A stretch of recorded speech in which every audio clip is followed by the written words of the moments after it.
आसन देखा कालपुरुषर एकादश राशि कुंभ राशि।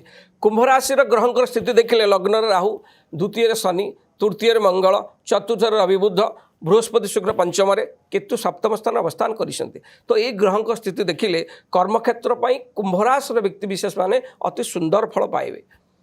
जेहेतु रवि बुध कर्मस्थान को दृष्टि दौरान आपण जो मैंने कर्मक्षेत्र आगुरी अच्छा कर्म कर सरकारी हो बेसरकारी हो जो संस्था जदि आप कर्मक्षेत्र आप प्रमोशन हम दरमा वृद्धि हम एवं आपण मन लाखे जगह को ट्रांसफर हो पारती जदि चाहूँगी। कर्मक्षेत्र जो मैंने कर्म पाई ना कुंभ राशि व्यक्ति विशेष माने नूतन कर्म पर इंटरव्यू दौरान जो मैंने आईटी सेक्टर इंटरव्यू दौरान एजुकेशन लाइन इंटरव्यू दौरान मैनेजमेंट लाइन इंटरव्यू दौरान जो मैंने आमर लॉ डिपार्टमेंट रे रही पाठ पढ़ी इंटरव्यू दौरान से अति शुभफल पाइबे। विशेषकर कर्मक्षेत्र कुंभ राशि व्यक्ति विशेष मानक अति शुभफल प्रदान करिवो। देखिए जदि कुंभ राशि व्यक्ति सप्ताह व्यापार वाणिज्य स्थिति सतटा शुभफल दब नहीं।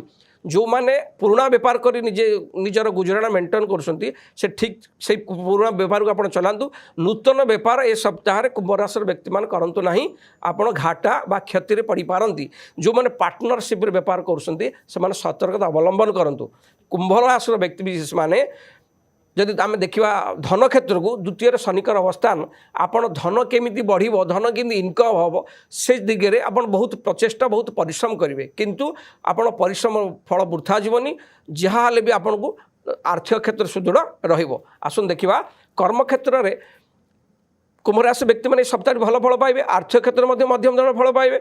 पारिवारिक क्षेत्र में कुंभ राशि व्यक्ति विशेष मैंने किभली रोचे परिवार क्षेत्र देखिले चतुर्थ भाव रवि बुधकर अवस्थान हेतु पारिवारिक कार्य परिवार आप सुख शांति निश्चय पाइबे। परिवार शुभ कार्य हम कौन सी मंगल कार्य बा परिवार देवता कार्य संगठित हो पारे।